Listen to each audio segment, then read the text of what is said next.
Third year of university, that's when it hit me. Not gently, not like a realization, more like a weight dropping onto my chest in the middle of the night, making it hard to breathe. What happens after graduation?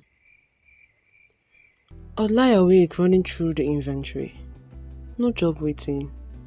No uncle that can send me money. No business. No savings worth mentioning. Not even a skill I could fall back on. Nothing. Nothing that can put food on my table or keep a roof over my head. Just a certificate and a terrifying question.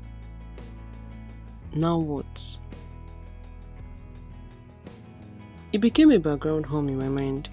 During lectures, while eating, walking across campus, the question followed me everywhere, growing louder and louder and more insistent. I was a drummer, had been for years, so I thought, why not try to make money with it, right? So I got a gig at a church in the same state as my school. The payment wasn't much, but at least it was something. At least I wasn't playing for free anymore. That lasted exactly 3 months.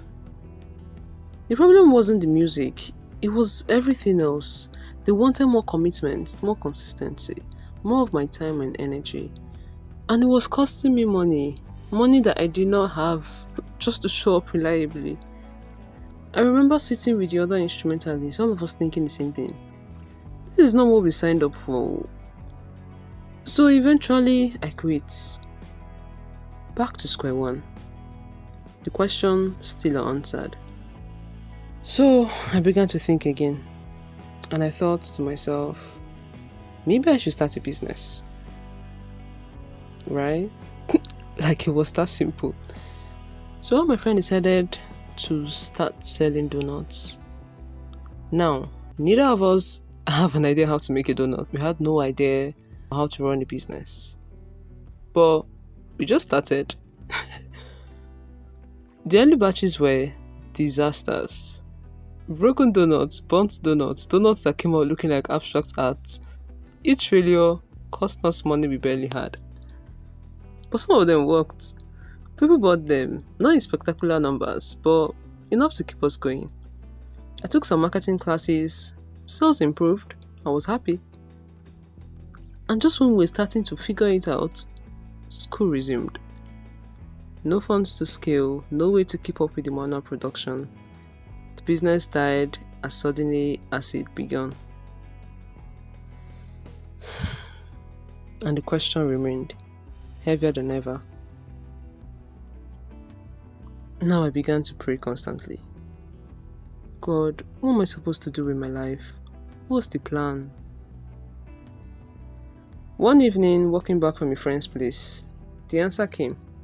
Clear, undeniable. Photography.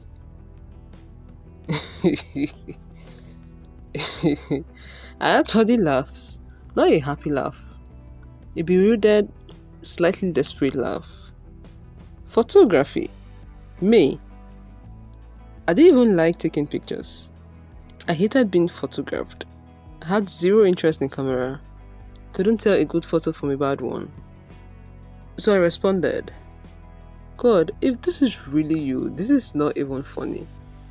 You know I don't like photography. I'm one step away from hating it.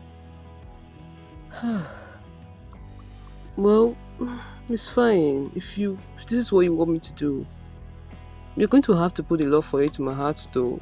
Because you know me. If I don't like something, I don't do it. So I started trying anyway, watching videos, asked photographers I knew a few questions, went through the motions. And suddenly, 2 days later, something shifted. Suddenly, I was taking pictures of everything, noticing angles, thinking about lighting. My friends were confused. When did you start liking cameras? I don't know, I told them. I really didn't. This wasn't like keyboard, which had been forced on me for 2 years before I could finally switch to drums, the instrument I actually wanted. This was different.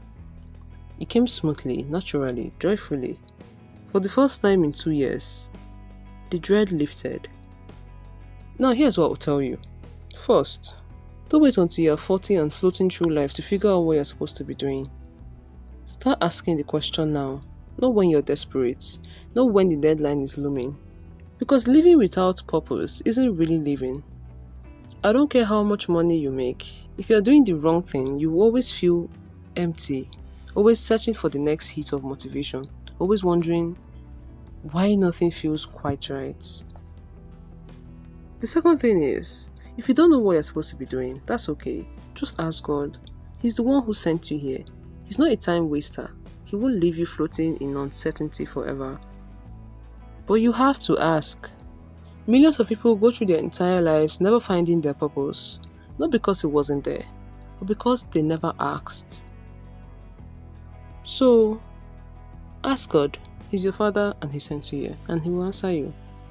Oh, and by the way, if you're a photographer or a creative looking for a professional website portfolio, I've got a customizable template designed specifically for you.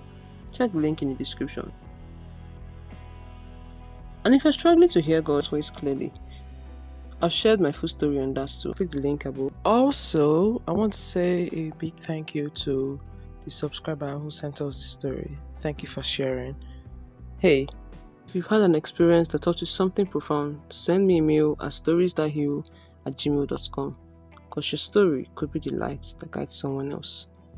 If you like this video, like and subscribe, and hey, don't forget to hit the notification button so you don't miss a thing. Until next time.